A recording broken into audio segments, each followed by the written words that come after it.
Yeah, so good morning once again, and this is the second in a series of our lessons, and just a recap of what we discussed during the first day of our lessons.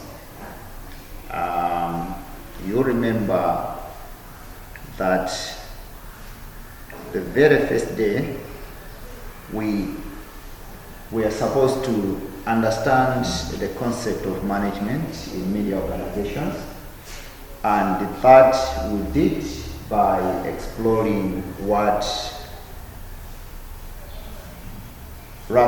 the meaning and of course types of media management.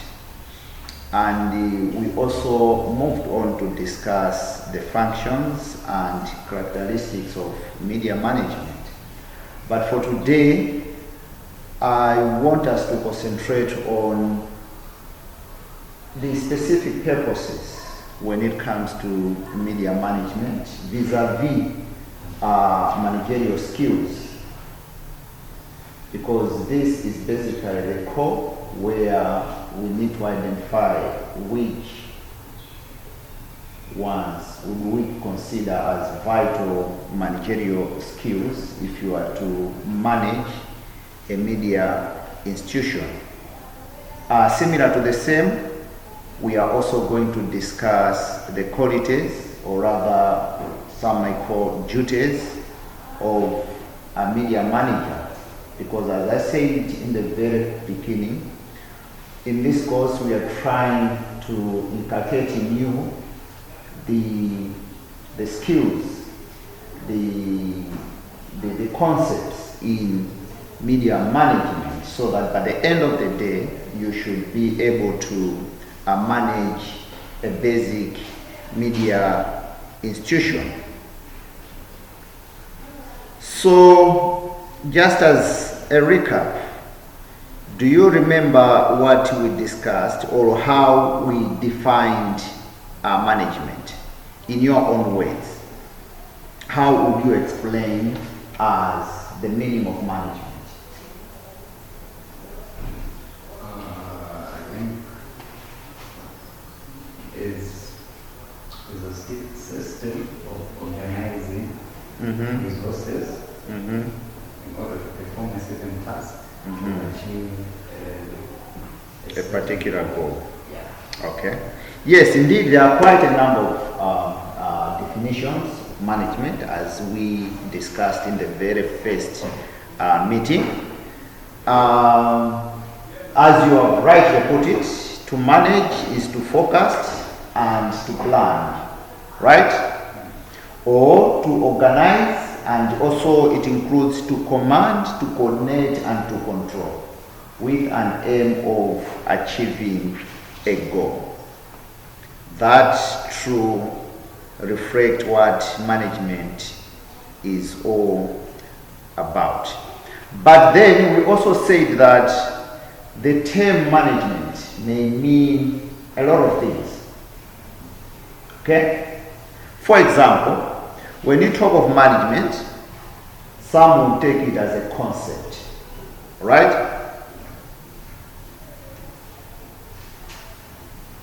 Talking of a concept, we are talking of trying to define it as a collective noun and as a group of people within an organization.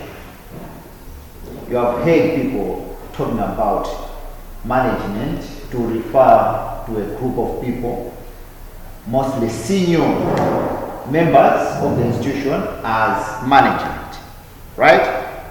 But management could also be considered as a science. Some will consider it as an art, as an academic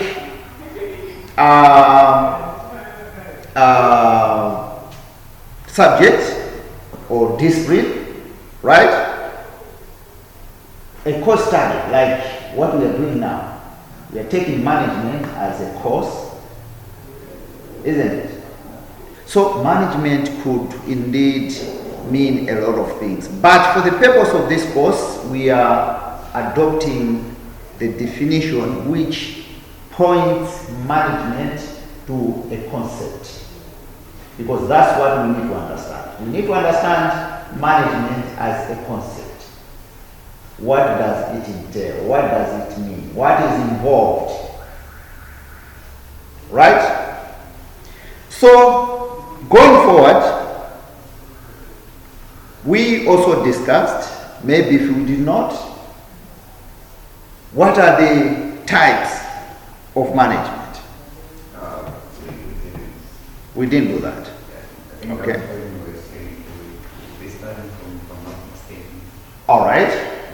There are quite a number of them defined as they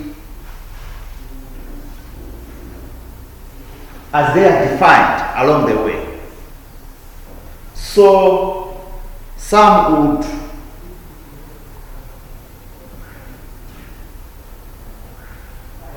divide management in a number of types. Some would take one type as called conventional kind of management.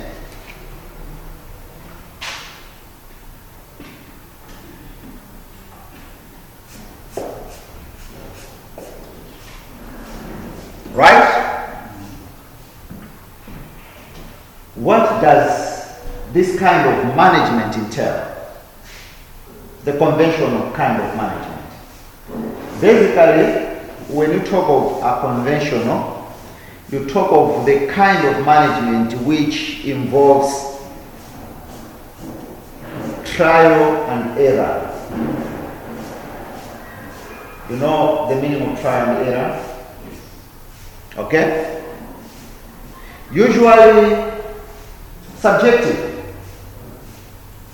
Or maybe before I move on, what do you think would be the strength and weakness of trial and error kind of management? In this case, we are referring to as a convention. The weaknesses? Yes. In the case that maybe you have exhausted your resources,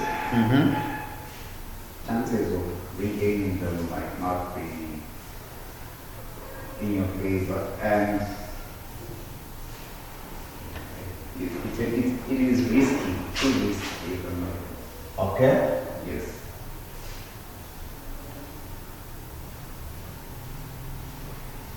Okay. So, yes, very risky because it is not backed by any scientific studies. You only use your guts. You just want to try if indeed that particular move will work or not. So, it is, in other words, very intuitive or unsystematic, right? So, basically, as a trial and error, all you use is your imagination in planning, right? So if you want to execute the organization goals, you use your common sense, you use your very subjective ideas, non-statistical, and at times emotional kind of approach to this type of management. So you see that it is so basic and very unsystematic, as I said earlier on. Moving on from a conventional kind of management, there is then a systematic kind of management.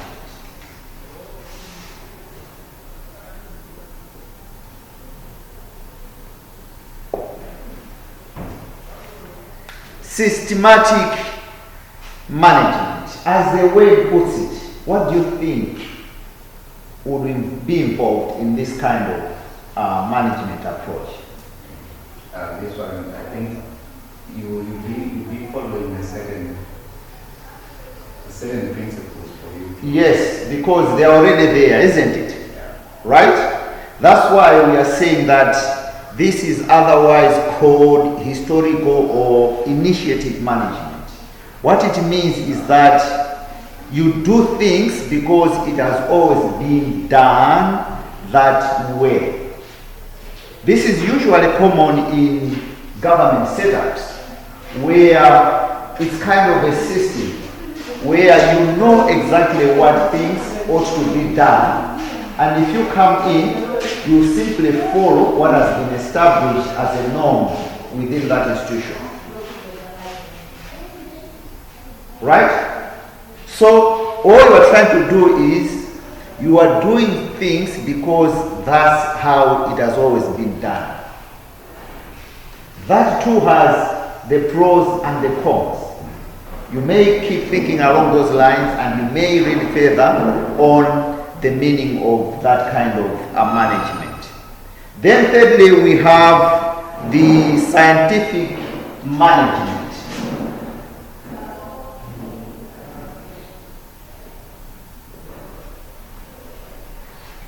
Just talking it from the term, what would you think this kind of management is all about? I think it's experimental. Okay, by scientific, I think it has to do with, it's kind of similar to the systematic, but then in this one we use facts more. Exactly. You use the scientific principles and techniques in managing the organizational activities. Right? So as you say, it is indeed statistical in nature, empirical or rather scientific, rather it is analytical, researchable. So you rely on informed position. You rely on data. You rely on research in order to manage things. Yes, please come in. Okay? So as I say, data-based, where you rely on numbers. You have heard the term saying numbers don't lie. Yes, exactly. What it means is you are using scientific evidence to make your decisions. Right? You're welcome. You are welcome. You are late though. Would you come closer by so that we wish to pick your contributions for the sake of our colleagues who are properly placed?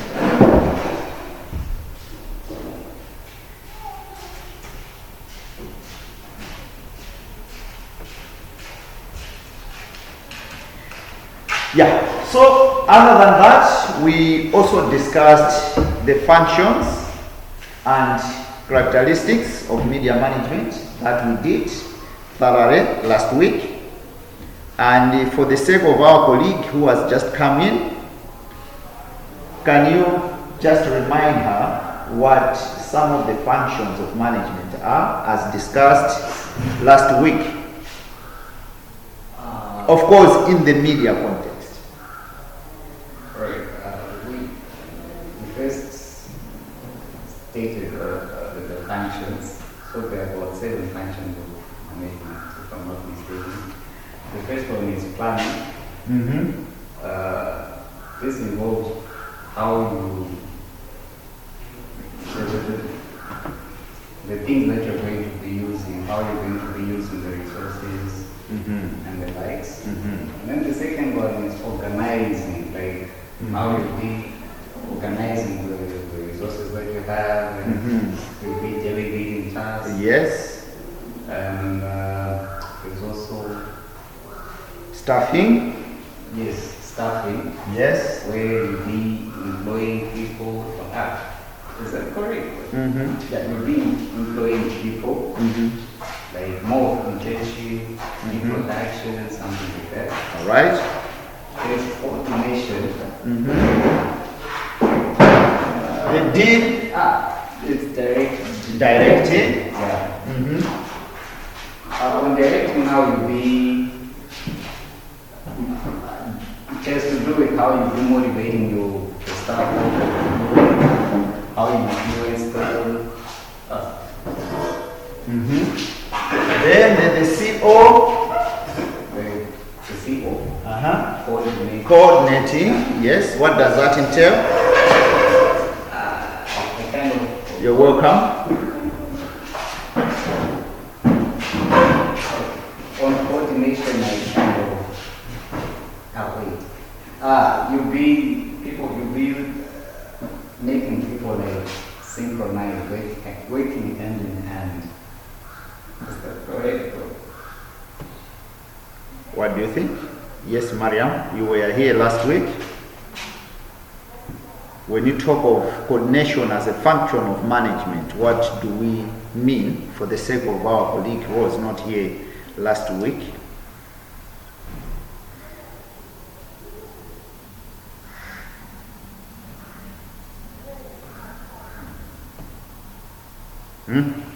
Mariam?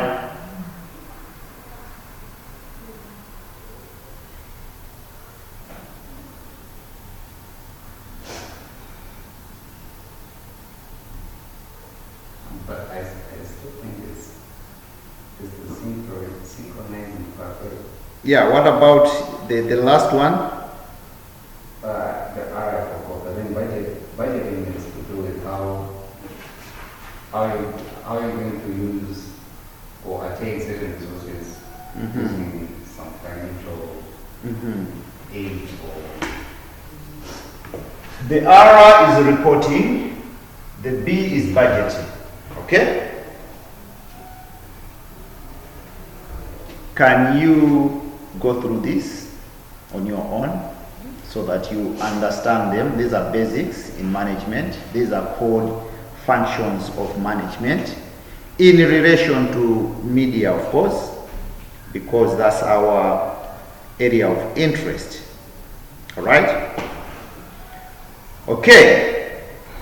So let's move on.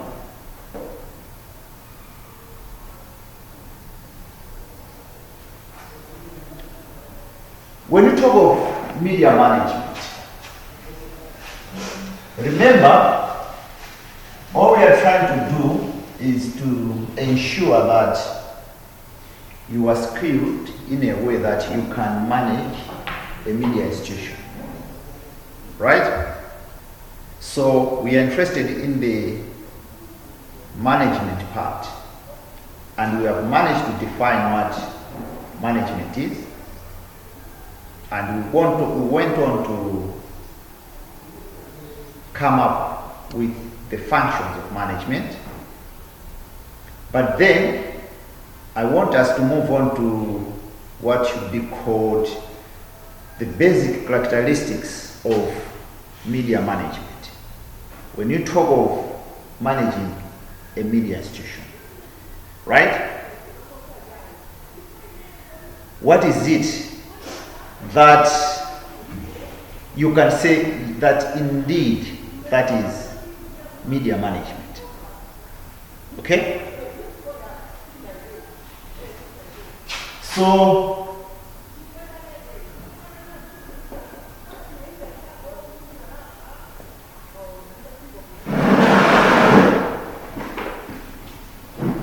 okay?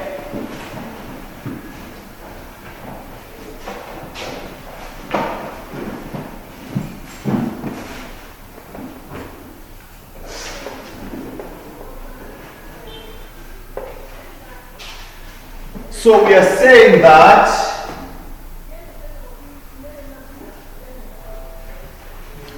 management is purposive and goal-oriented. What do we mean by that? What we mean is that management is specific. Right? When you talk of goal-oriented, we talked about planning as a function. That means you set a goal, isn't it? So when you talk of media management being purposive and goal-oriented, maybe forget about purposive. Let's concentrate on the goal-oriented, right? All we are trying to say is you are supposed to be specific. Specific, well planned, and thought of. Right?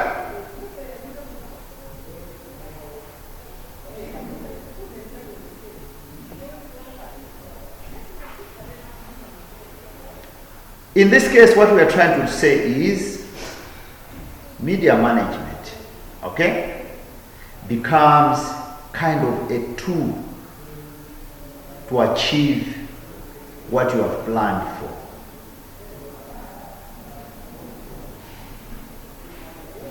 Are we together? Okay? You want to achieve pre-planned goals, right? That's why we are saying management is supposed to be goal-oriented. Usually this will be supported by the fact that in management there is planning. And in planning, you specifically say, that's what I want to achieve. So that's your goal. Are you together?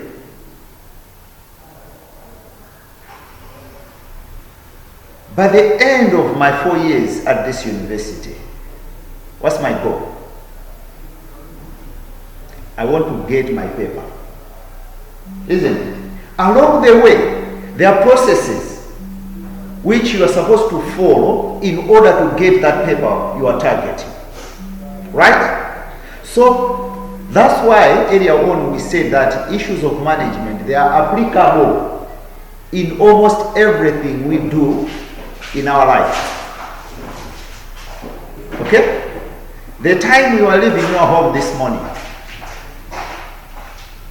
you applied kind of management because you look at the functions that are aligned in a typical management setup.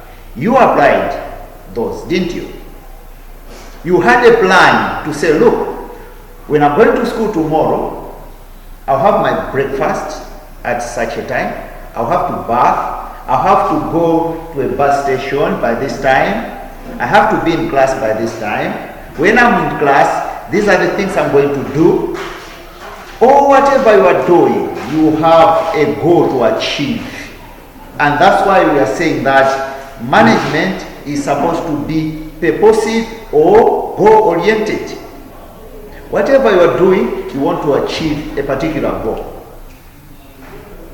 So that's excuse me, one unique characteristics of media management. Rather management in general, but also applicable in this case to media management. Am I talking to you guys, or I'm just confusing you? The other characteristics is that management is time oriented. That is obvious, isn't it? First I say goal oriented. Secondly, we are saying time oriented. Okay? Can somebody explain what you think is why, as a characteristic of media management, it has to be time oriented?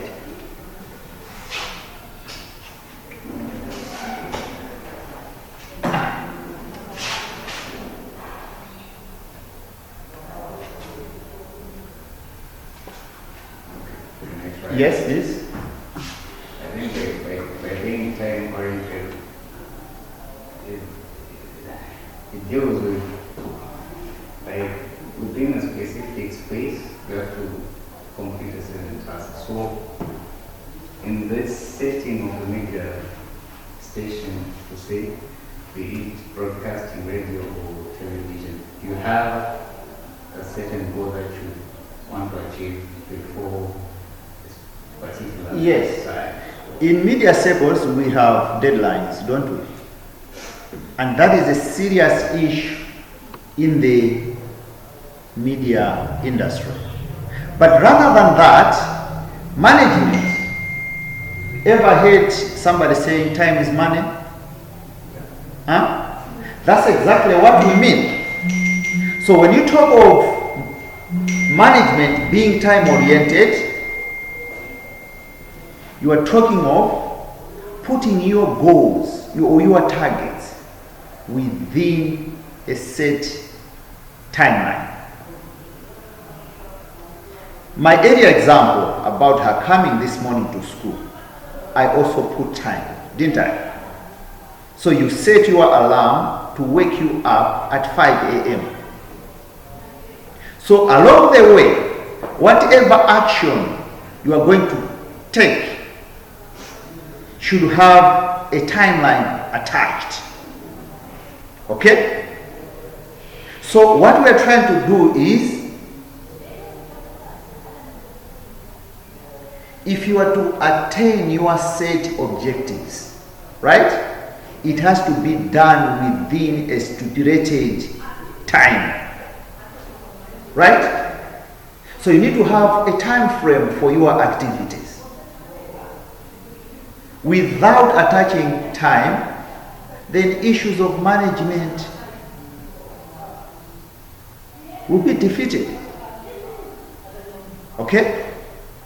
So time is of essence when it comes to management.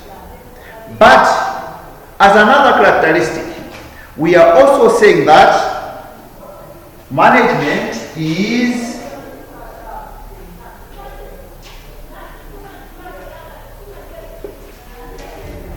a group activity. You remember along the way there are issues of staffing, okay, employing, isn't it? There are issues of directing. Do you direct yourself? You have to direct a group of people, isn't it? Okay? So when you talk of management, basically what we are trying to do is, management is concerned more, okay, with the use of group efforts to achieve your fundamental predetermined organizational goals. It's teamwork. Okay? You as a manager, you have to use skills of different skills of different people at different levels to achieve your predetermined goal. So you see that somebody has got a specific skill, another has a different skill. Collectively together, you want to achieve a goal. That's why when you talk of management, other than the time, other than the purposive or goal-oriented approach, it has to be looked at or viewed at as a group activity.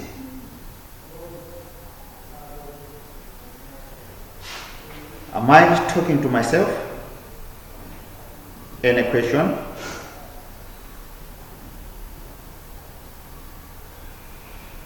But we're also saying that management is all pervasive.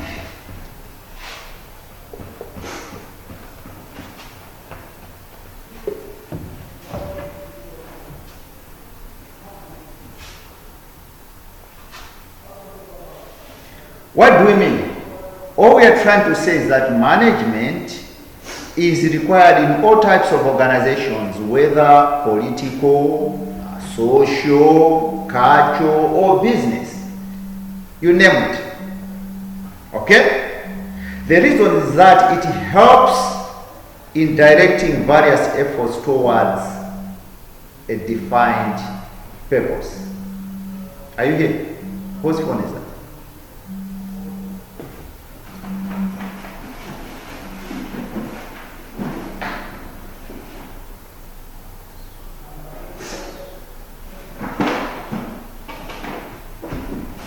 So, as I said earlier on, management is required all over in our life activities. You go to police, you go to army, you go to the hospital, you go to school. Management is applicable, including within individual selves. Okay? Lastly, as a characteristic of management, is that management is a universal phenomenon. Management is a universal phenomenon. What do we mean by that?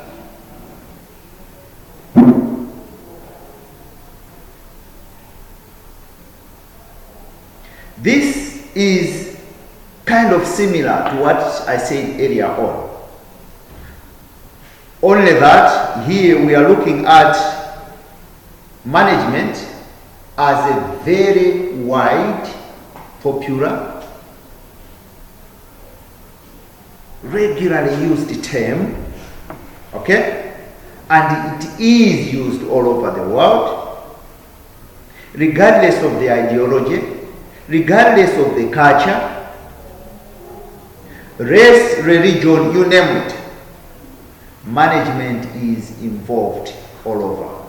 That's why, as a unique characteristic, we are saying that management, right, is a universal phenomenon.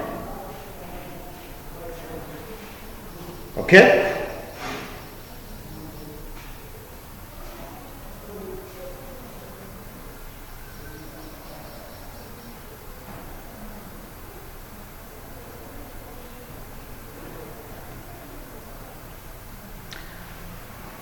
So if I may ask you, if you are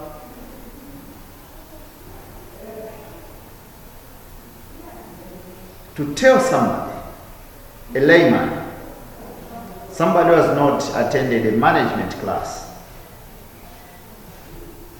and if somebody was to ask you, I've heard about management this, management that, what is the purpose of management?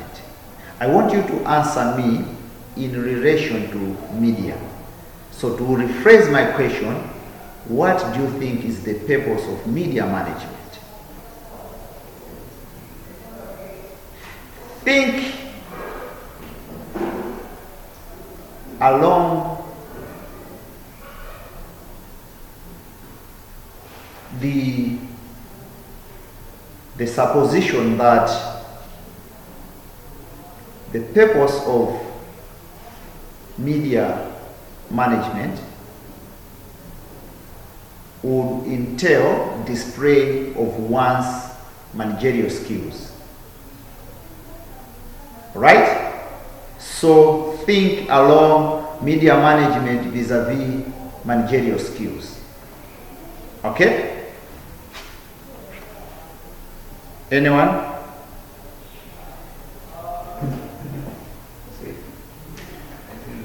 Okay, in short, why should or why must media be managed?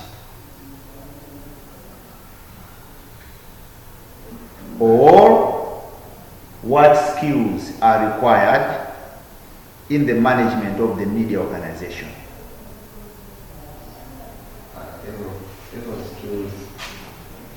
Those skills, I think, as a manager, isn't relating to what you have just said, Ekrishan. So as a manager, you need to have a limited or a task that you want to attain at the end of maybe a day, depending on what. Are you responding to managerial skills or functions of management skills? I'm talking about the skills here. Okay. Yeah. Yes. Like you as a manager, you need to know that with this task that I need to work with, how long is it going to take me? And then having that in mind, you know that, okay, this task will be the goal that you want to achieve. And then... Okay. From what you just said, all right, You said you need to know, for example, how long that is going to take. You need to scrutinize, evaluate, blah, blah, blah. In what term would you use for somebody who would have that kind of thinking? That person will be a manager. He would be a manager, but that kind of thinking. Yes. Ever heard of strategic thinking? Oh, yeah. Huh?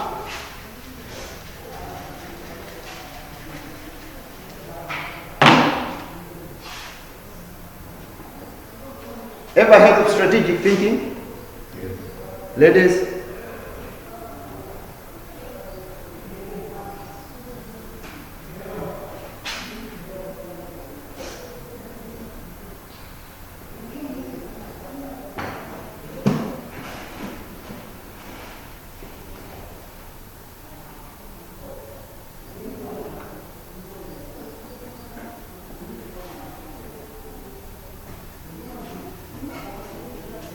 Okay?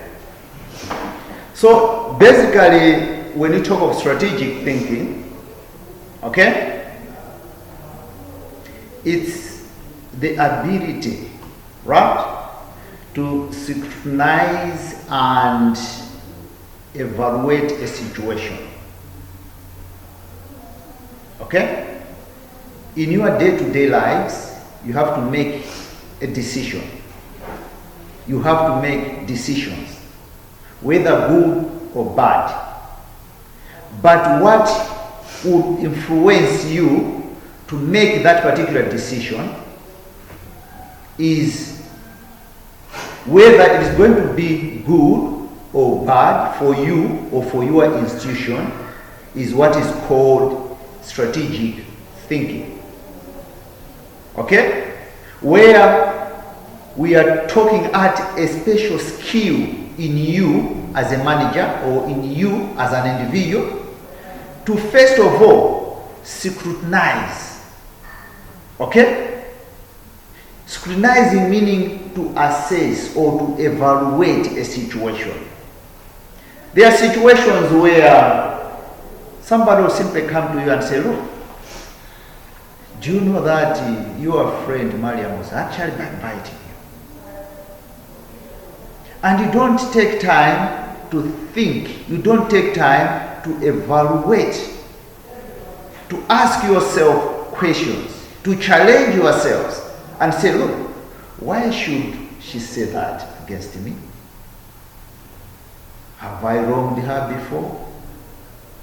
Okay? These questions would give you a chance to soberly evaluate the situation before you make a decision. And the same kind of approach, where you first of all try to scrutinize a situation. You want to evaluate a situation, and thereafter you come up with a development plan now. Say, look, okay, I have appreciated this, I've heard about this, I've done a bit of research, now I need to come with a plan. Okay? So you see that this could be well fit in one of the kind of management where we said you use data, research kind of, you remember? So that kind of thinking is what is referred to as being strategic. Right?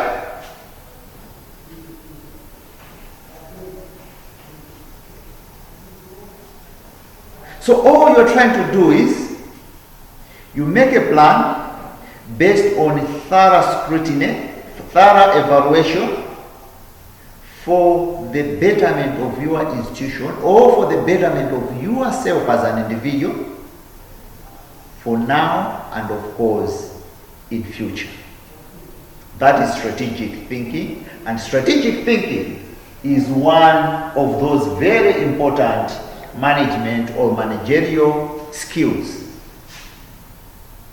What do you think is another skill that will equip you as a manager?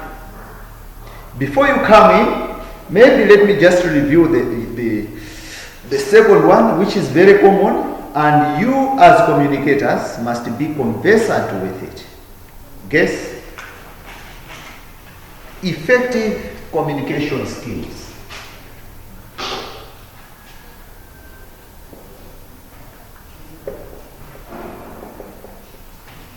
Mind you, I've not just said communication skills. I've used the word effective communication skills. Okay? What do we mean by that?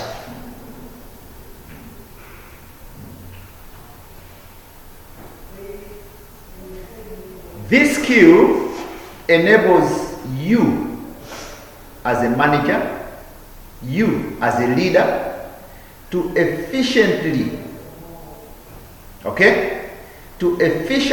communicate organizational plans to members of your institution. So this also includes ensuring that everybody comprehends or understands the message, and of course there's also an element of inspiration. You communicate to inspire. Okay? You want to convince somebody. Right? You want to motivate somebody through your communication.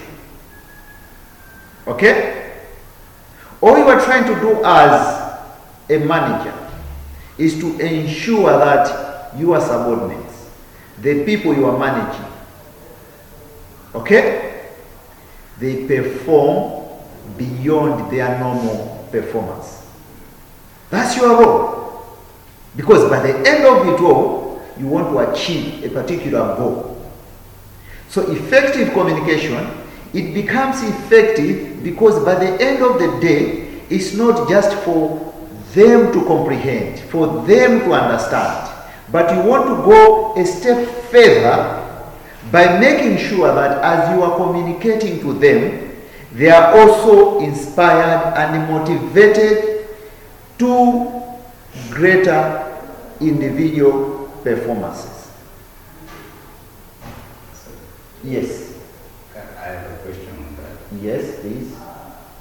So does that involve maybe whether you as a manager, you're autocratic or something, I don't know how to say it. Laissez-faire. Yeah. This has very little to do with, those are different kinds of leadership also. Okay? Where when you talk of laissez-faire, it's kind of, laissez-faire is the French word to mean I don't care kind of attitude. Let things do as they wish. Okay? The other one, autocratic, that's when you use the iron fist now to crack on anybody who opposes your authority. But here we are talking of effective communication skills. You communicate. Why do we communicate? There are many reasons why we communicate, isn't it? People communicate through music. They would argue that I want my message to be sent to people through music. But there are times when people will simply dance to the hit and to the beat, isn't it? It ends there. You have danced to Congolese music without understanding what the song says. Right? That's one. Two, you can actually listen to the words, but without comprehending the meaning of the words. That's another thing. Three, you can understand, but you don't take action. Because you would agree with me that the ultimate goal of the author or the singer of that particular piece was for people to take action. For example, people should go to Christ by listening to your song. But some who simply listening and have fun and enjoy it, they don't even go to Christ. For example, okay? So in this case, when you talk of effective communication, yes, you can communicate for people to know, to understand, but they will not take action. For example, issues of cholera. Who doesn't know that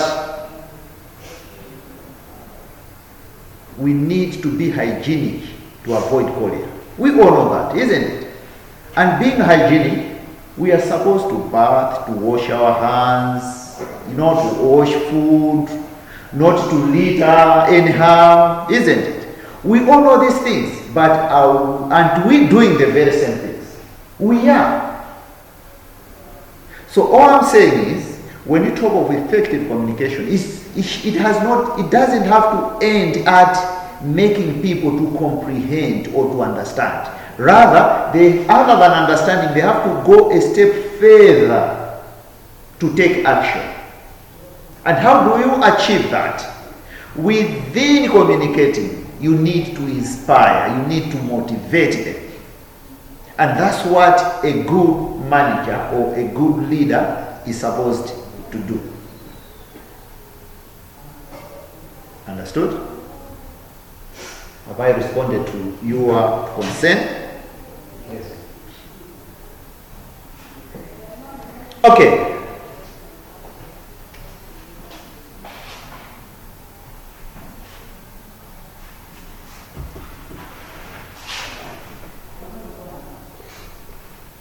Resilience. That's another managerial skill which, as somebody who aspires to manage a media institution, must have. Maria, when you talk of resilience, what is it that we mean?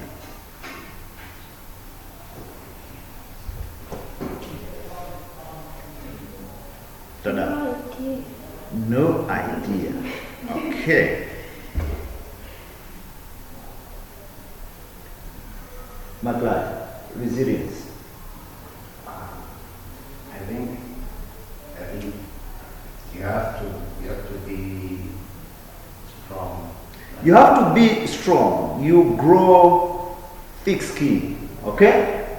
You're talking of somebody who can handle different problems. Usually resilience is synonymous with challenges and problems. Okay? Kubirira. Okay? However, you cannot be resilient if you are not flexible. People who are rigid usually are not resilient. That's why you are hearing of suicide cases these days. Okay? It is a result of unflexibility of people. People who want to look at issues from the very same angle. People who don't want to think outside the box. Okay? So when you talk of resilience, you are talking of somebody who should be flexible, to look at things from different angles, to get views from different people. Okay?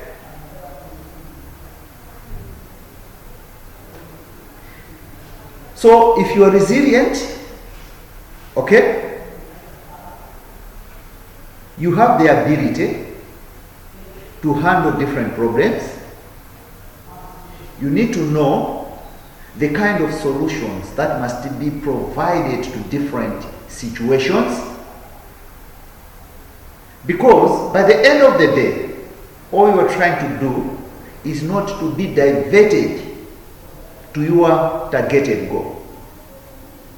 So you don't allow challenges to divert you, but knowing the problems, identifying the solution to the problems, so that you move on to achieve your goal. Any question on resilience?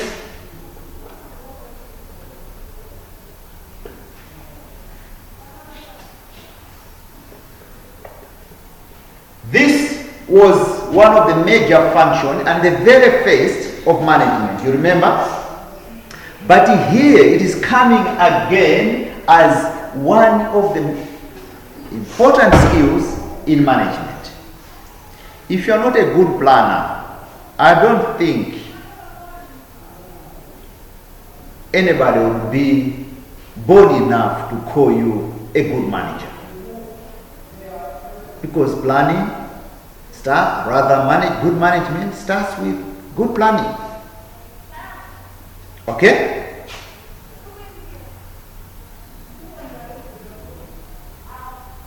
So planning basically is the ability, all right, to plan ahead of time. Okay? You look at your life from now in the next 2 years. What would you want to become? Where would you want to be? What would you want to have achieved in life? Okay? So, in an institution, a media institution, you think of what are the issues that your institution would have achieved, or you want your institution to achieve within a particular timeline. Okay? So, as a good planner, you need to have a vision. You need to see ahead of you. Okay?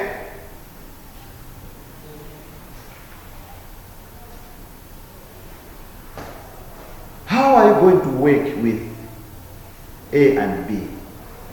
How are you going to achieve by the use of A and B? Okay? So you have a vision. You have a goal. So you need to plan for that goal.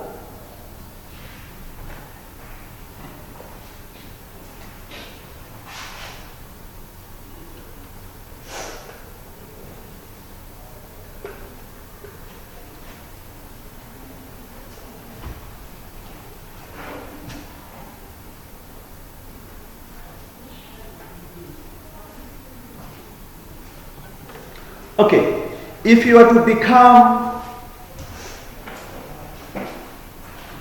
a media manager, for example, what do you think should be the right qualification for you to become a media manager? If you were to advertise, if for example, University of Lilongwe is to come with a TV station, okay? What do you think should be the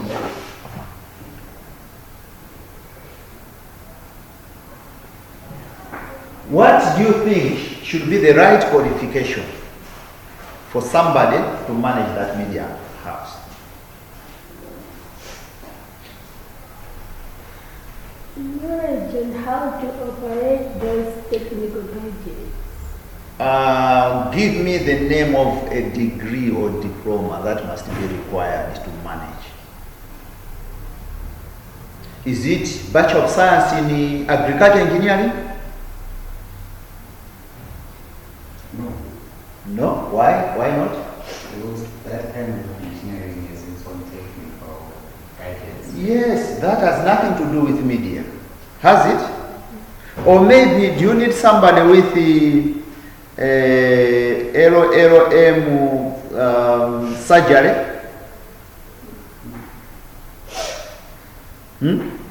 So what do you think should be the right qualification for somebody to manage a media institution? I think for someone to manage a media institution. Yes. We have a TV station introduced at this institution. So we need somebody to manage that. What qualification must that person have? I think that person must have a diploma or degree in cinematography, or graphic design, and journalism, or something that has to do with Media related, isn't it? Why? That's where now we're talking about the technical skills. If you are to be chief executive officer for Lilongwe Water Board, usually they will go for somebody, or for ESCOM, they will go for somebody who has done business management, or somebody who has done engineering in electrical engineering. Okay? Electrical engineering, why? Because you are talking of generation of electricity here. Doesn't that make sense? That's why when you are advertising for employment, if you are to become a teacher, they will say we demand somebody who has a bachelor's of education majoring in sciences, bachelor of education, humanities, because these people have the know-how, the technical know-how in that particular field. Likewise, when it comes to managerial skills for a media institution, we are looking at somebody who is knowledgeable in issues related to media. It could be broadcasting, it could be print news writing, or any of those related media issues. Okay? So when you talk of the technical skills, what this implies is that you as a manager should not only have the theoretical knowledge of the job, but you must have the practical skill. Okay? This would then enable you to lead and direct by example. If I'm telling you that, look, the lighting is poor, it's because I know that the lighting is poor. I'm telling my camera person, how do I know that? It's because I'm already trained in that. Okay?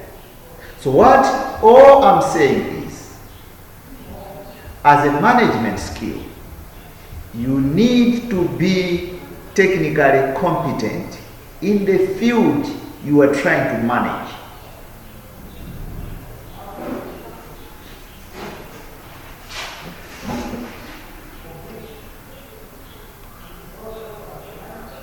What about public relations skills? PR skills. Is it also important?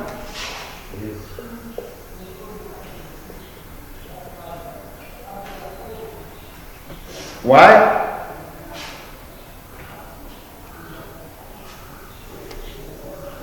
because you know how you communicate with your Yeah, you need to relate with both your internal and external publics. Very important. Okay? So, you need to have that ability to effectively relate with your staff and external public.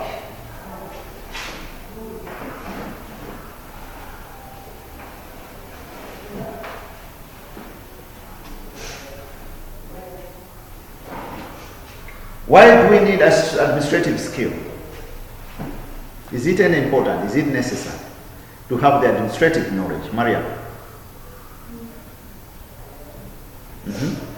Say something.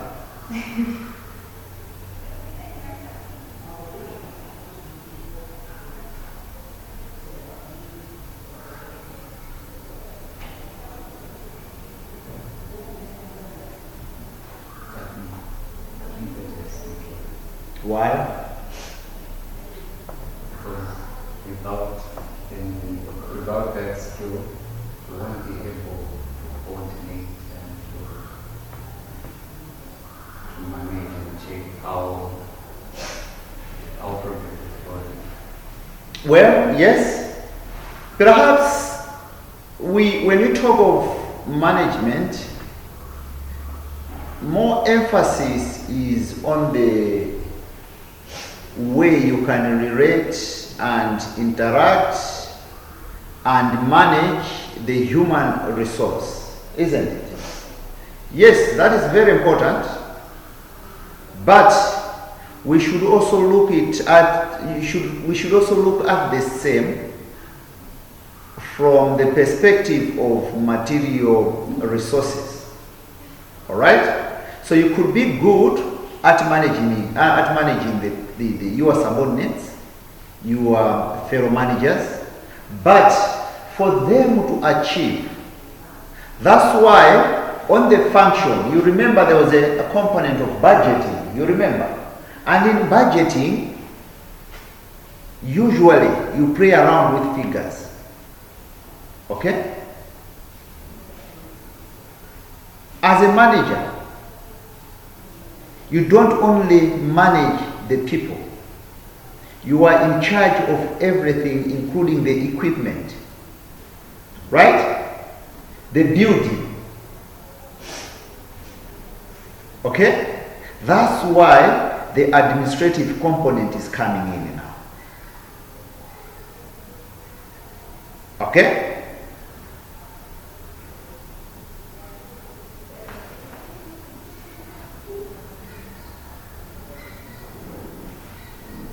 But other than this, what we have lined up, what do you think are other pertinent skills you must have as a media manager, other than what we have lined up here?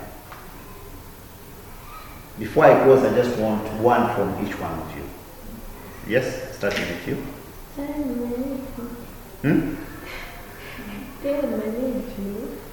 Speak up. Time management. Did we put time management here?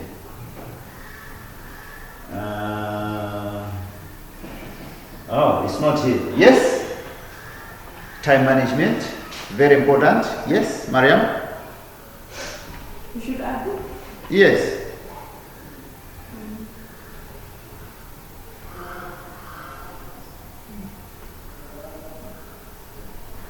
For example, ability to listen. A good manager should be able to listen. What else? Yes, McLaren? I think it should be proactive.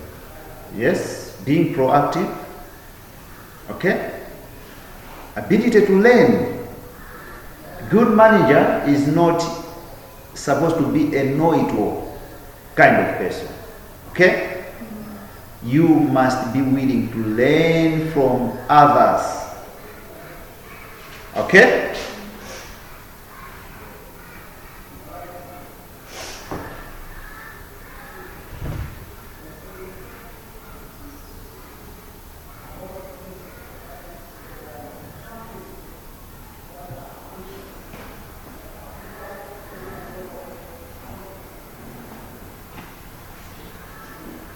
So these, we are calling them managerial skills.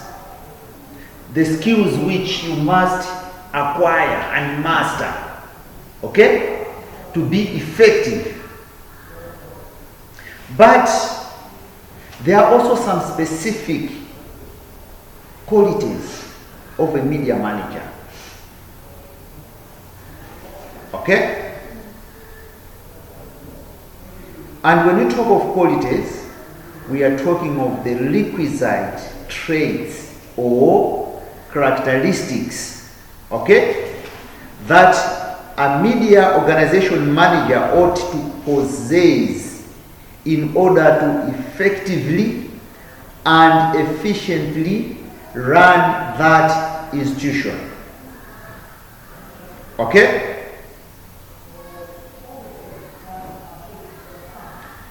Some books would argue that some of these traits are inborn. Okay?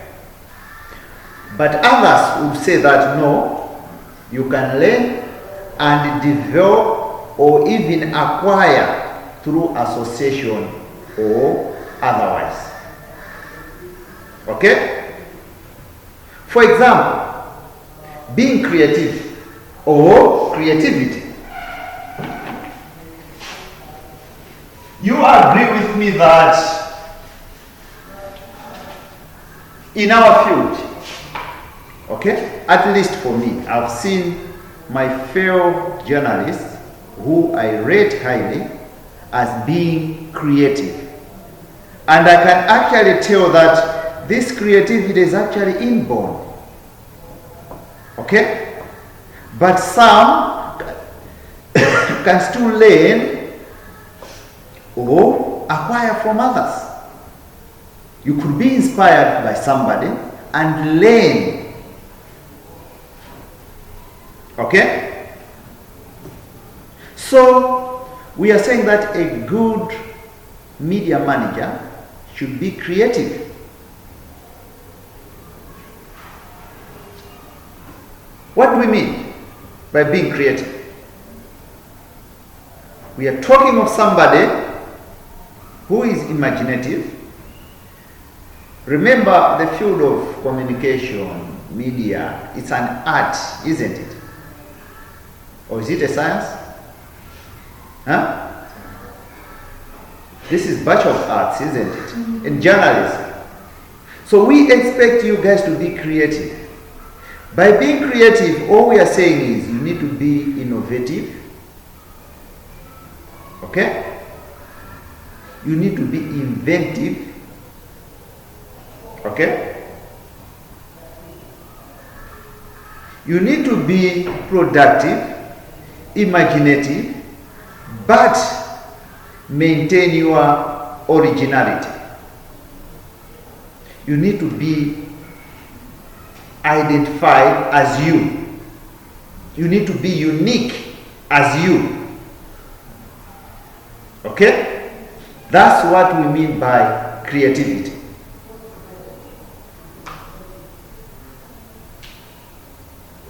In other words, when you talk of being creative, we simply mean doing the usual things in an unusual way, so that you stand out, so that you become unique. Okay? So that's one special quality of a media manager.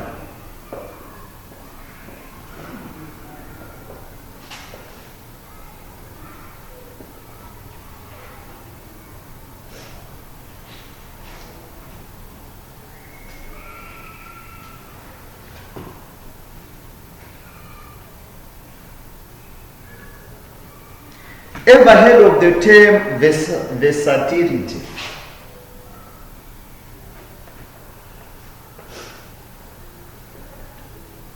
Or being versatile?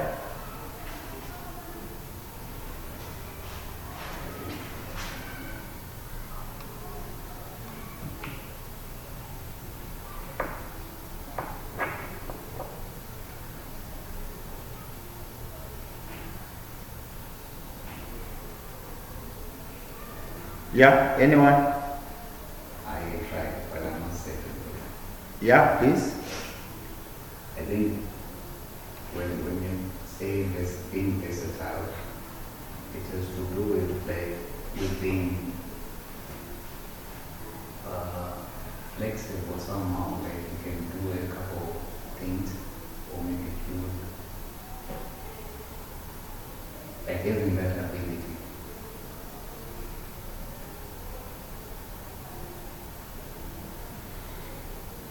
Did you hear that?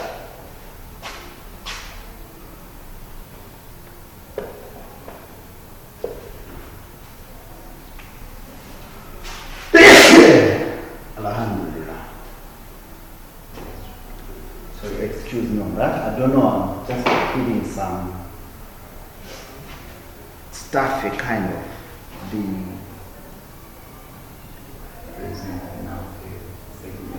perhaps. So just to conclude, was my idea correct? Yeah, can you say that again? I say when someone is versatile, that person has that ability to do multiple things. That's the term. Multiple. That's the term. That's the meaning of somebody who is versatile. Okay? Somebody who can, or who has a wide range of knowledge. Okay? Chakuti akwanga. Okay? Hey, the guy, the lady is so versatile. Okay? So you need to have a wide range of knowledge of issues involved in the media industry. You should be able to anticipate and respond speedily to emergencies. If you are versatile, there is an emergency, while everybody is panicking, you should be able to find a solution to that particular problem. Okay? High intelligence.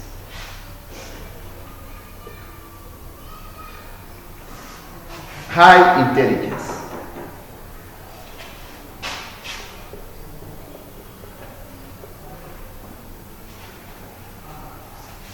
Okay?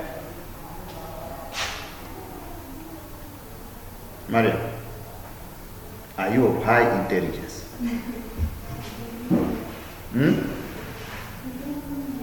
You are. You have the capacity to think, but not only think, but think fast. Okay?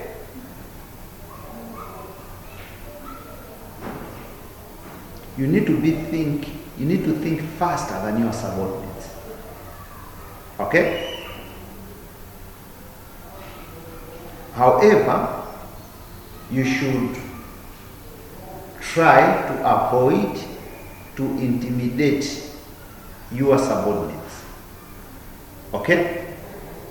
Because if you have extreme demonstration of that quality, okay, you may end up creating kind of inferior complex. Okay?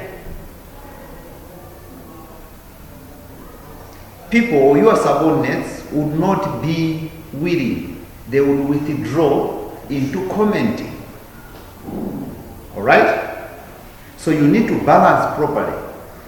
Don't show that you are a know-it-all kind of person, because you will instill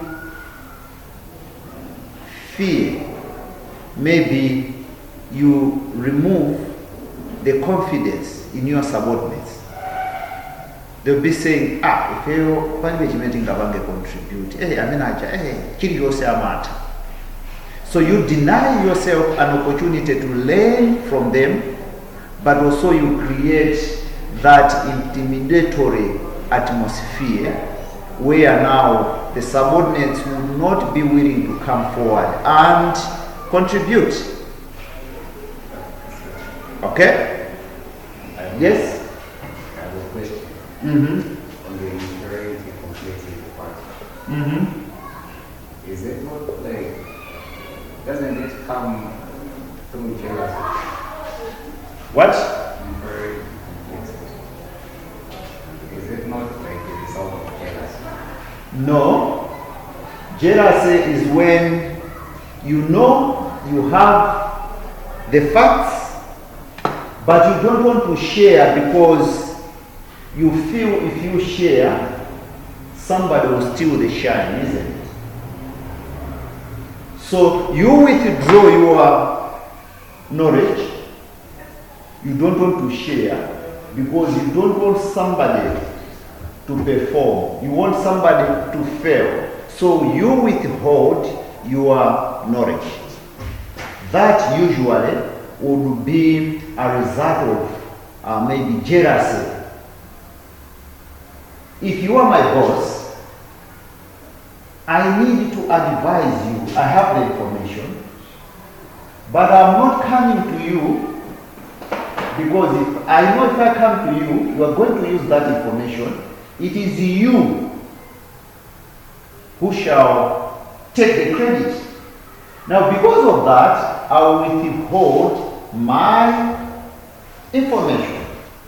Usually, that is because I'm jealous of you shining.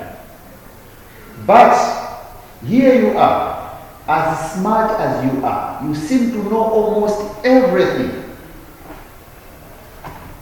I will have that fear in me that maybe the point I want to contribute may not add any value. Let me just keep it to myself. After all, he's such a smart fella, he knows almost everything. I'll just be embarrassed. Maybe he will not even appreciate. You see the difference? So I will withdraw that. Not because I'm jealous of you, because I have rated you so highly that I feel I'm not worth contributing to you because you already know everything. This is coming in because you have created that high intelligence in you to the extent that the rest of us feel inferior. Have I responded? Ladies, any questions?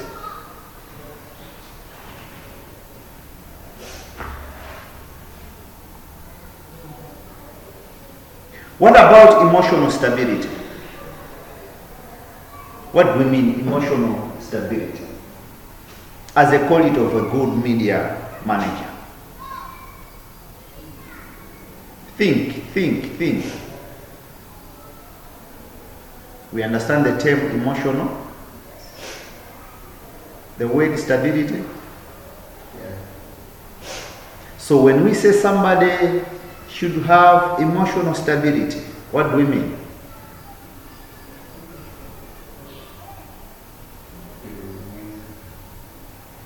You mean to say that you don't get anything emotionally? Yes, we hear of issues of suicide these days.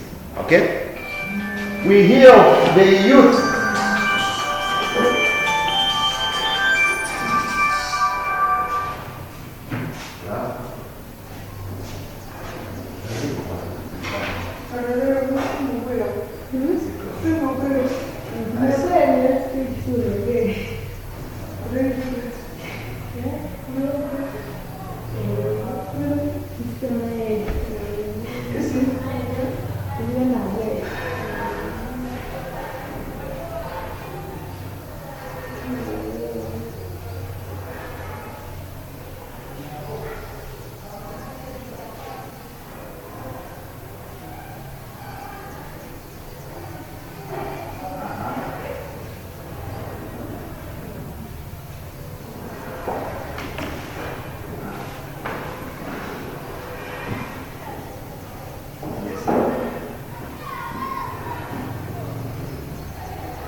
No, that's in order.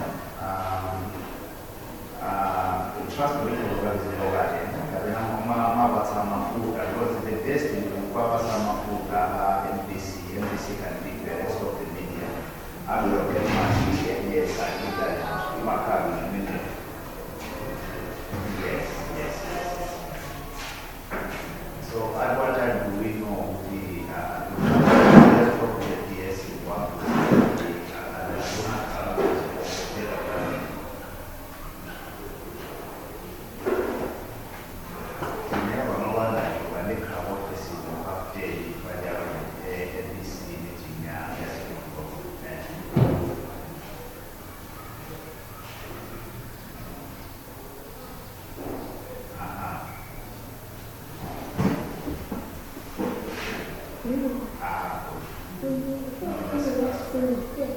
No,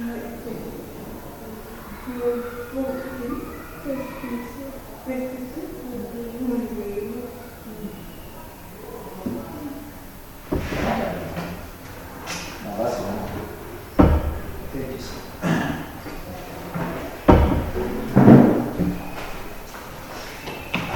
We had 5 minutes break now, we are going out.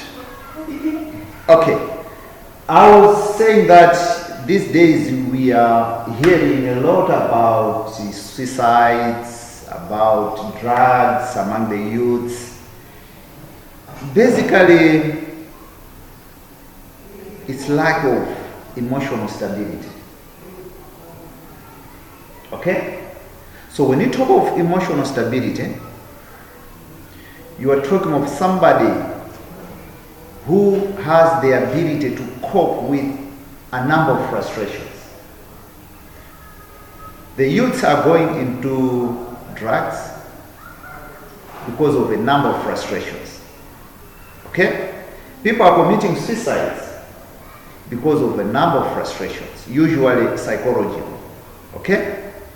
So if you are to make a good media manager, you need to have that stability when it comes to emotional frustrations. Okay? So as a manager, you'll be subjected to a number of pressures, right? Tight schedules. Okay? In the media already we talk of strict deadlines.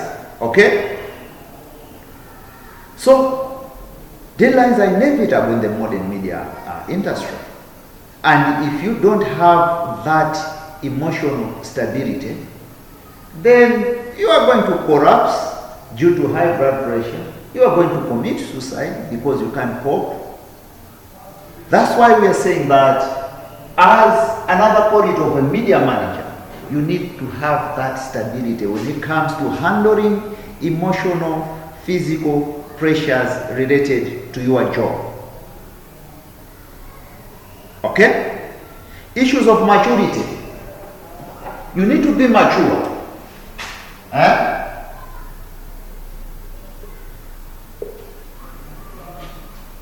You need to be mature. Mature to handle both normal and abnormal situations. Okay?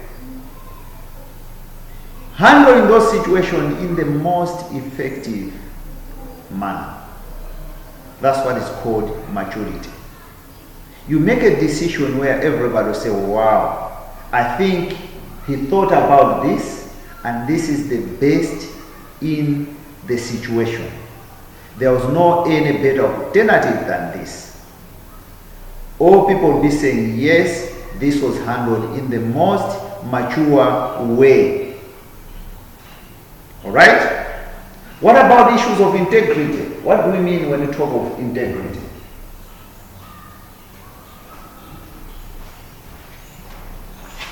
Integrity. Mm-hmm.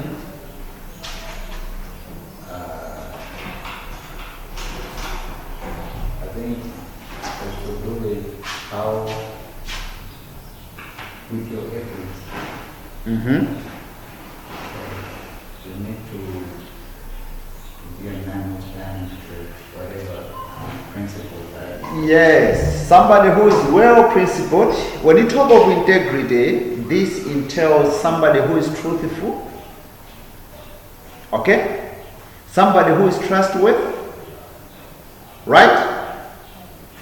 So for you as a manager to command integrity and high respect from your subordinates, your subordinates must see you, okay, as being capable, okay, to fight for them, to defend them, and do what you say will do, as well as follow the rules.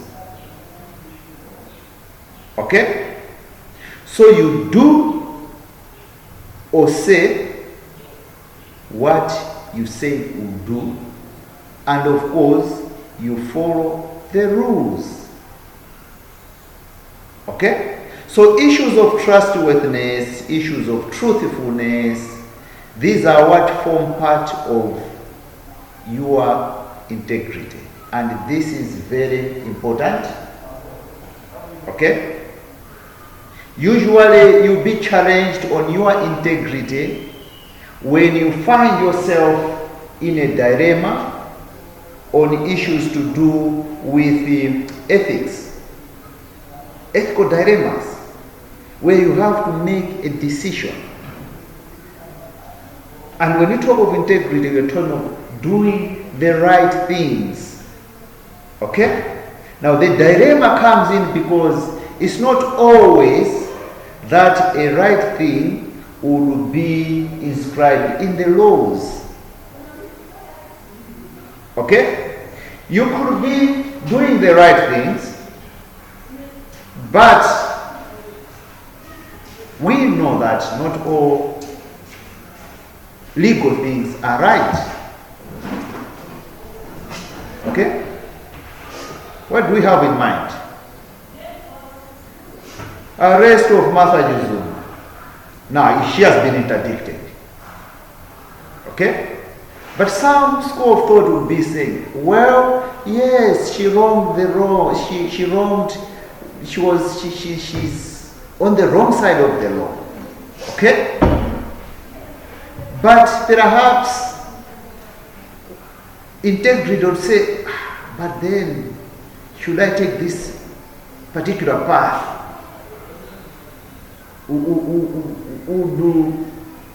Yes, maybe I will be seen to be throwing spanner in the course of fighting corruption. But then, she might be in the wrong side of the law. That's the dilemma one will find yourself in, and you have to make a decision. Whether that decision will portray you as a person of high integrity or no is not subject for this. Okay? Dependability and reliability. Obvious, isn't it? A good manager must be dependable and reliable. Okay? How? Or what do we mean? By being dependable and reliable. This usually entails earning yourself the respect and the belief that you can be counted on. People can depend on you. People can rely on you. Okay?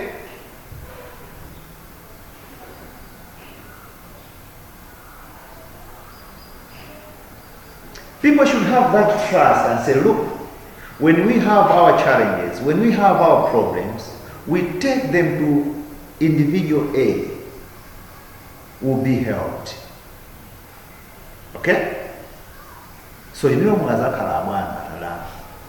people should be able to say, if I've got a problem and I take my issue to Tada, I'm assured that she will find a solution and I'll be helped. You will then create a situation where people will start relying or depending on you as a leader. And that's what should be expected of you as a leader. Okay? What about optimism?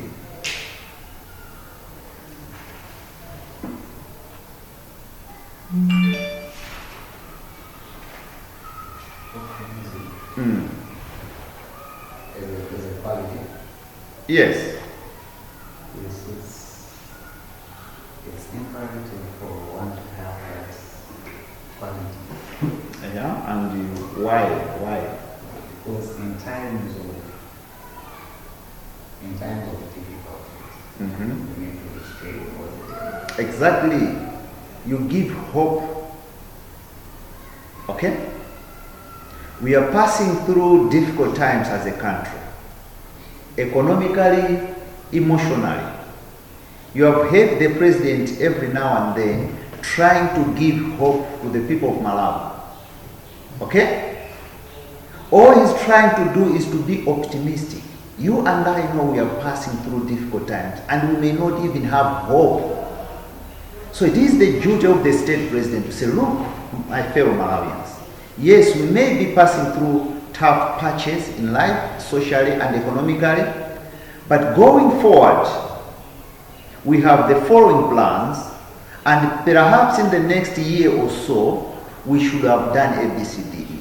That will instill that kind of confidence and hope in Malawians that perhaps come, for example, maybe the issue of blackouts. We are told that come February this month,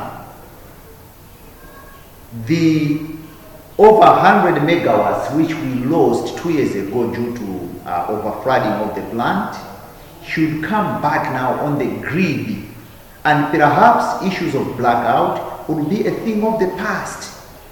So we are told with optimism that come February, blackouts will be reduced. So we have that hope. And if we have powers, a lot of things, developmental issues, should prosper.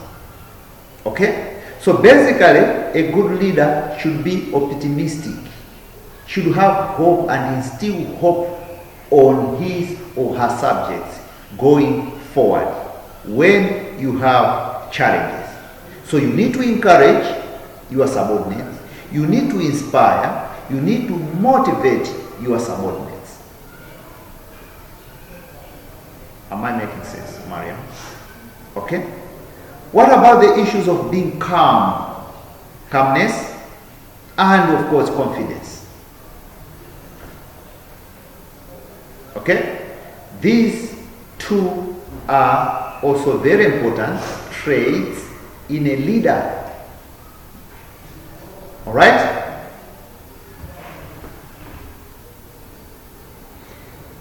You as a good manager of the media, okay, must be confident. All right? Confident to yourself. You should be able to lead in decision making. Show others that you are capable of making good decisions. That will come out in your confidence. Okay?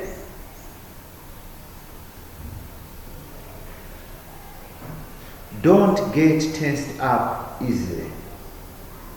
Okay? Osa pyanti mamaji sawa. So goleli sana pyanti. Right? And finally, can somebody guess the final quality? Very important for that matter.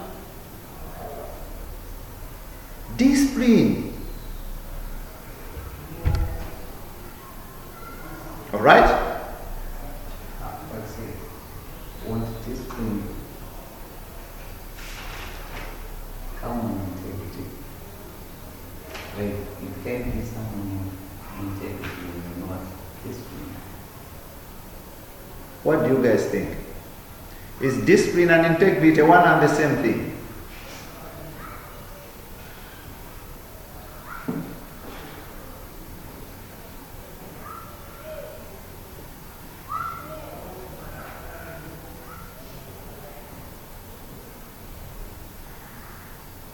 Because I think, isn't the same integrity that you do with following certain principles, that should put like your ethics and the like. So now, of course, ethics you can tamper with them, but then they say in a media institution, so they say you're supposed to follow certain principles.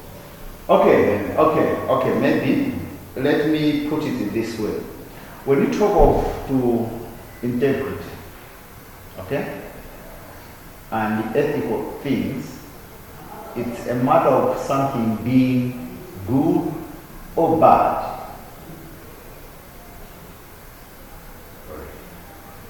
All right? Now, discipline or focus. For example, you will say a manager, then you are allowed to drink, for example. All right? Discipline, integrity would decide you from whether you should drink or not. Discipline is when you are already drinking, but for example, where do you take your beers from? If I'm a manager, then I go to Mbowe and start drinking with teenagers from Area 47.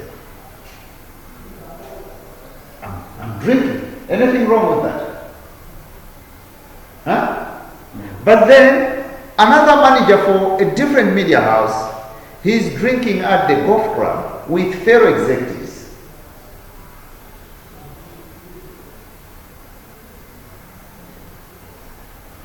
They are both drinking, isn't it? But the difference is the setting. Where are they drinking? Okay? So, this one is a matter of discipline. Okay? Or a matter of focusing. All we are saying is a good manager must be disciplined and focused. Alright? What do we mean by that? You need to be able to exercise some sort of restraint from certain convenience for the purpose of your organization.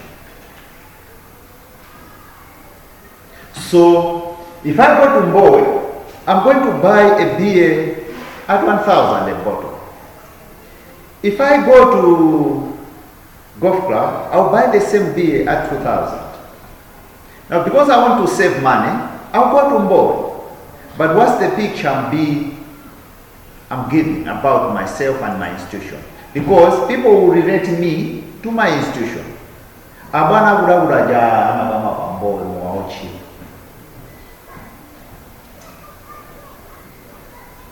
Okay?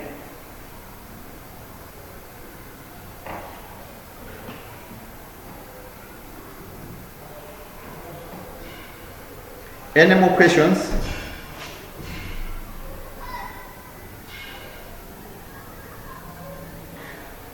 Any more questions?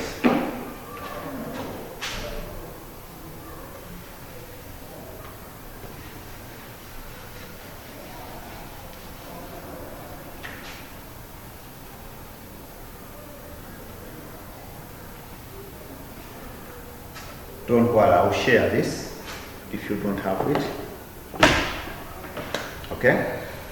So we need to understand that you, as a media manager, you'll be required to perform key duties in your media organization, right?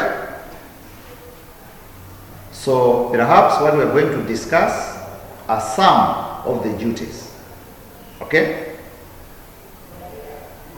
There are many, but some of them, and most important,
Okay. These are just some of the duties you as a manager should or must perform. But if you look at them critically, you would see that they are simply a reflection of the main functions which we discussed earlier on. Have you observed that? Decision making. Within which function of management will you make a decision?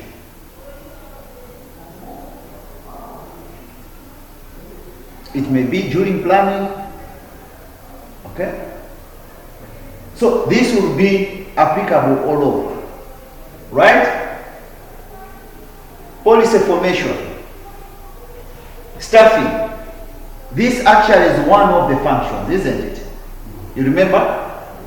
Allocation of responsibilities. Organizing. Okay? Staff promotion.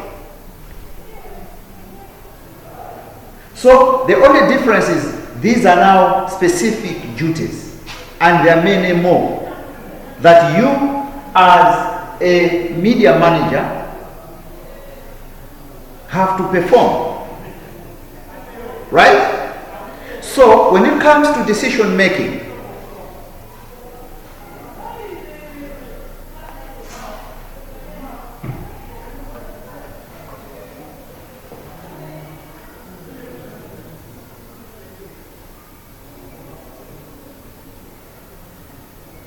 this is where you are making now decisions, and they must be favorable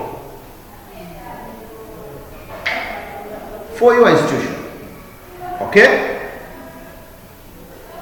Usually, you are required to be accommodating, where you take on board views from other players. It could be other stakeholders. It could be your subordinates. So you should be flexible to take such views. Why do you think it is important to take views from others?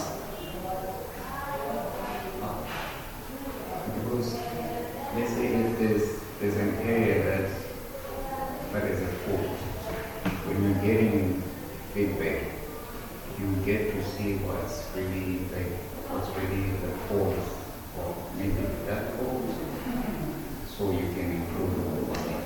Yes. Perhaps this now is a matter of what Claire had put on earlier on. The type of leadership skill, the type of management skill one would want to employ. McLaren earlier on said about the laissez-faire kind of. This is where a leader will just leave it to everybody, so that things should sort out themselves. Free for all kind of attitude. That's one of them. Then he mentioned of the authoritarian. This is where you don't want to get views from, opposing views from your own.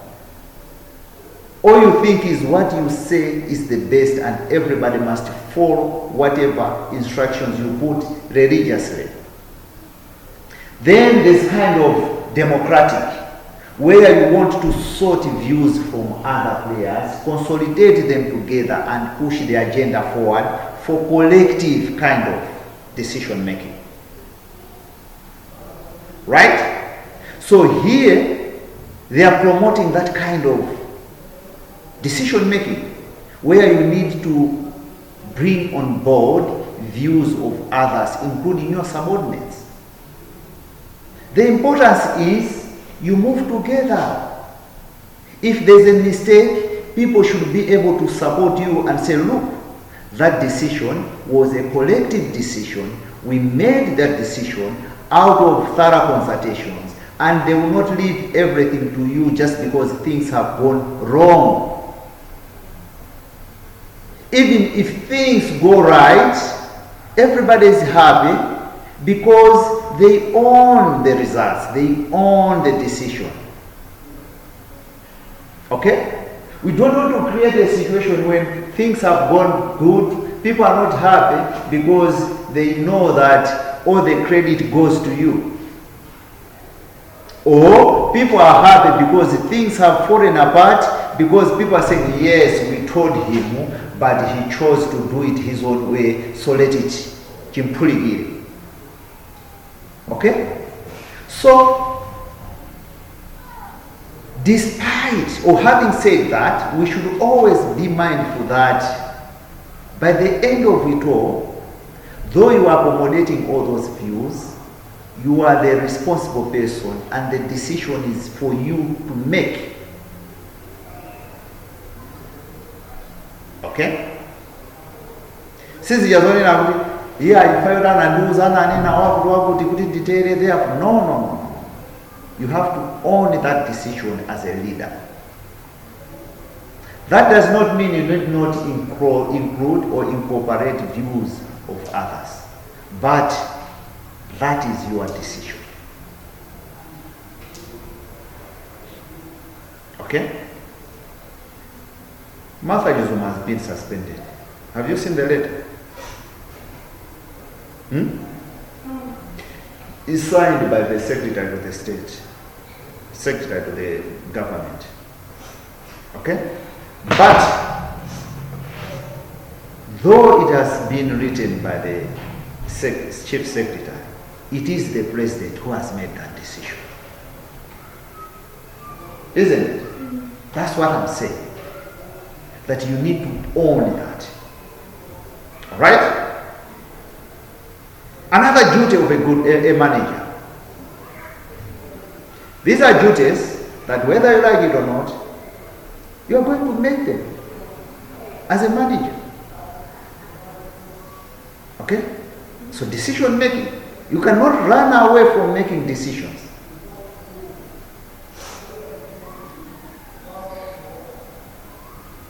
Policy formation. Second, we all know what a policy is.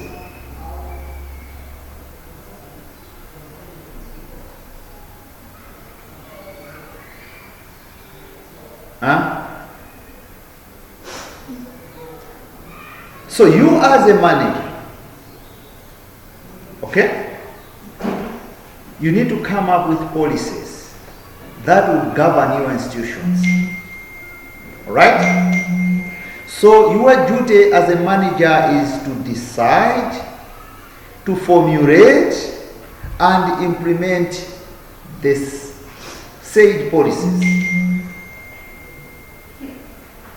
But they must be considered in the best interest of your institution. Right? Staff recruitment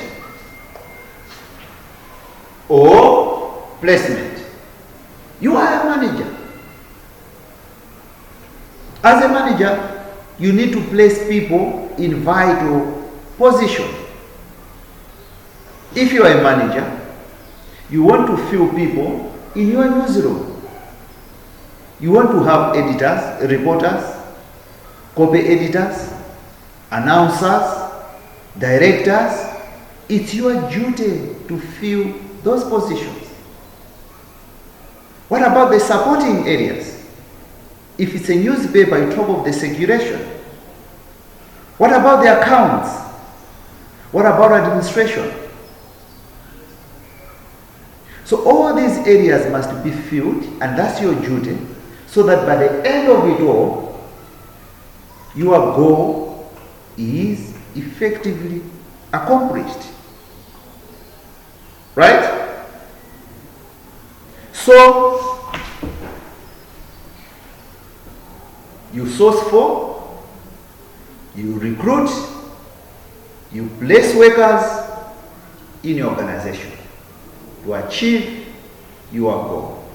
So staff recruitment or placement is one of your job as a manager.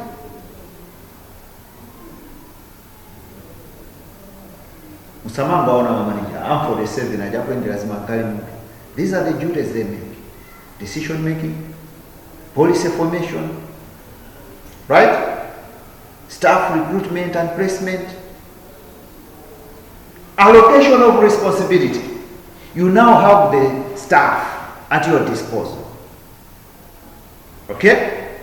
So it is the duty of a manager to allocate responsibilities to your subordinates that are best fitted for it. Best fitted for it means you allocate a responsibility to somebody who is competent to do the job.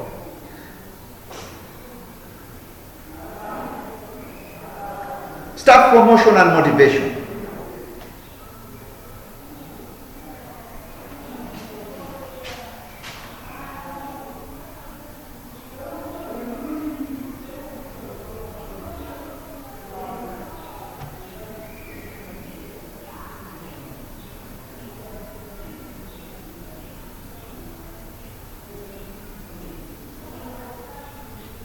Staff training and retraining. Do we need to say something on that? You are a manager. Imagine yourself, you are a media manager. You have staff at your disposal. You need to train them and retrain them. All right? So you come up with training programs, training plans, so that periodically you train your staff to be acquainted with the latest technologies, the latest best practices in the world. You don't want to be left behind. Okay? Liaison function. Liaison. Liaison.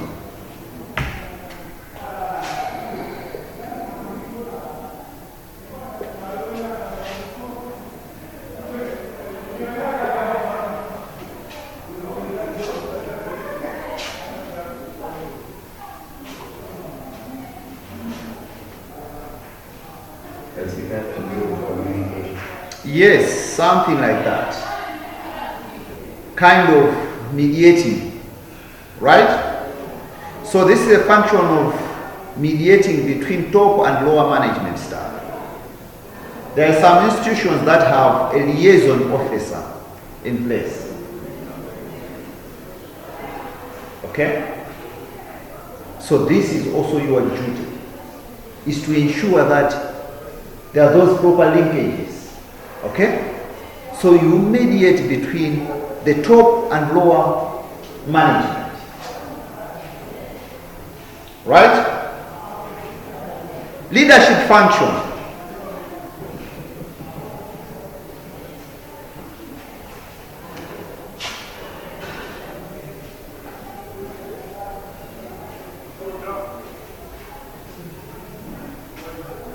This is too general, isn't it? Because whatever we've done is embraced in the term, that's being a leader, isn't it? Everything that has been said, right? That's why when you talk of leadership function, this is otherwise regarded as the directing function.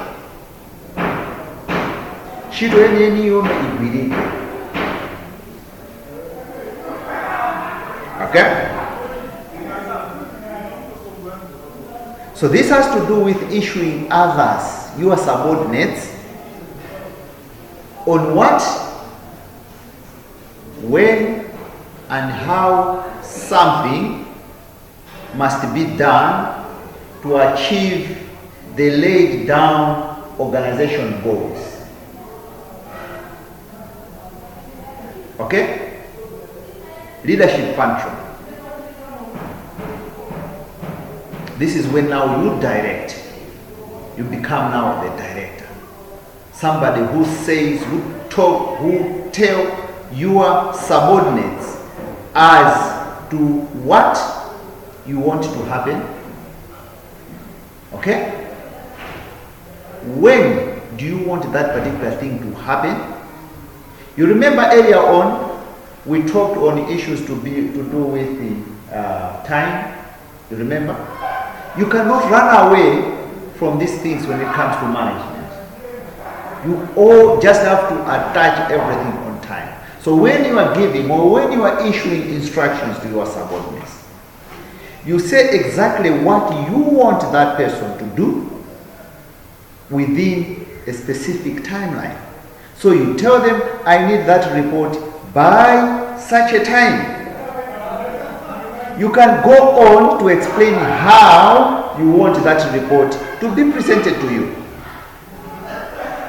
Okay? That is directing. That is what is called leadership function. Now you show that you are a leader.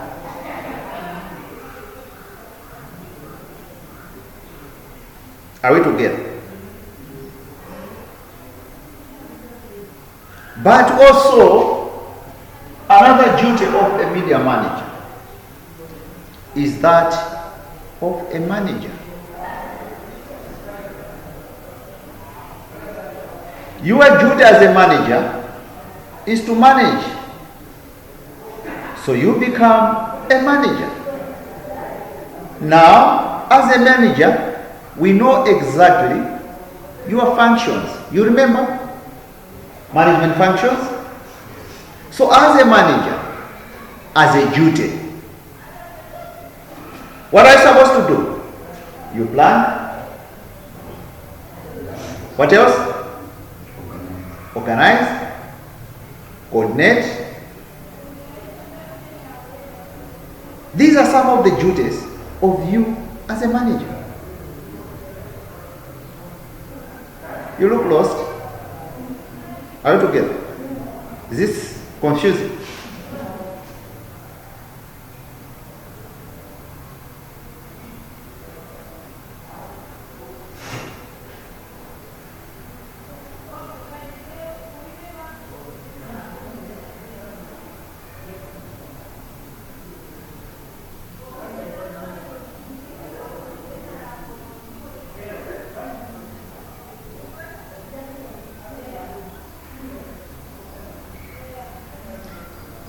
But as a manager, you are also finally supposed to evaluate your activities, okay? Your performance or the performance of your subjects. You need to evaluate the level of successes and failure of your decision at the end of each stipulated time. You can institute audits, for example, to see how the finances were used. Okay? Any question?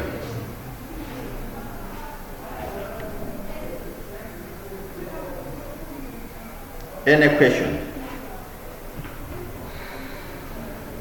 Because having learned all these things, next lesson shall be on the theoretical part now of management. Okay? So next lesson shall be theoretical perspective to media management. Here, what we shall discuss shall be some of the many management theories.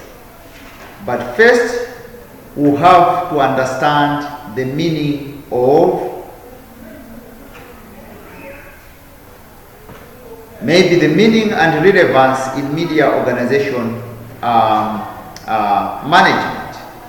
By, of course, first of all, understanding and appreciating what a theory is and what is meant to achieve before we move on into the specific theories.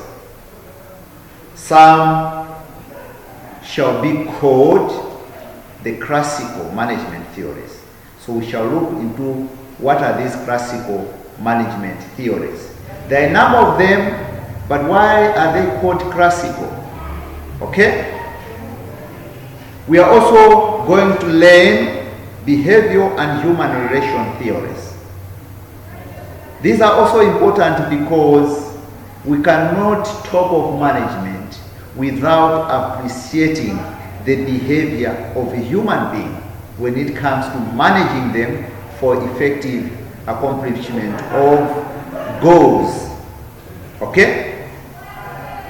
We are also to discuss about the human relations or systems theories, and finally the contingency management theories.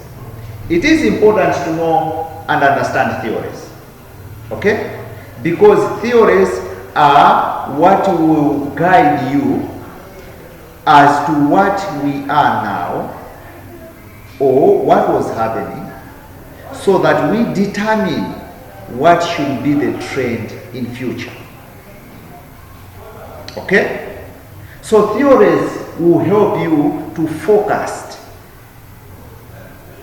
To say, no, when things happen like this, according to a particular theory, I think this should be expected. So that's why it is important that we go through management theories and how we can apply them. These two shall also help you when you start doing your final year thesis, because you need to come up with a number of theories. You were taught about that? Not yet. Do you know any theories, media theories? You have never done any theories. You cannot call yourself graduates if you don't know any of the media theories.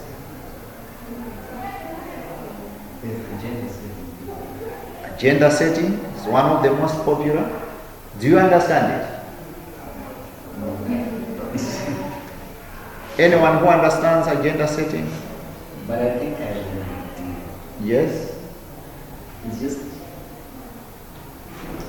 it's a way for, it just tells you how maybe an agenda can be, like, yeah, how you can put a certain agenda into practice in like mass communication. Well, basically, what the agenda setting says is that it is the media that sets the agenda. I'll give you an example. The media would, if the media starts playing a particular song today, okay, you can buy a collection of music, okay, maybe a CD. You find that for you in all the 10 songs in the CD, none of those is so interesting. But the media can decide to popularize one of the songs. So they will keep playing that song every now and then. So much so that by the end of the day, the song becomes popular and everybody starts liking it.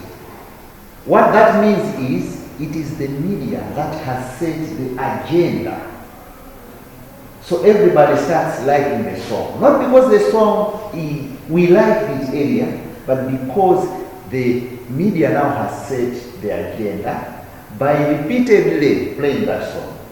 Anyway, that is outside this lesson. Maybe let's close this, then we can discuss that outside this lesson. Thank you. See you next week.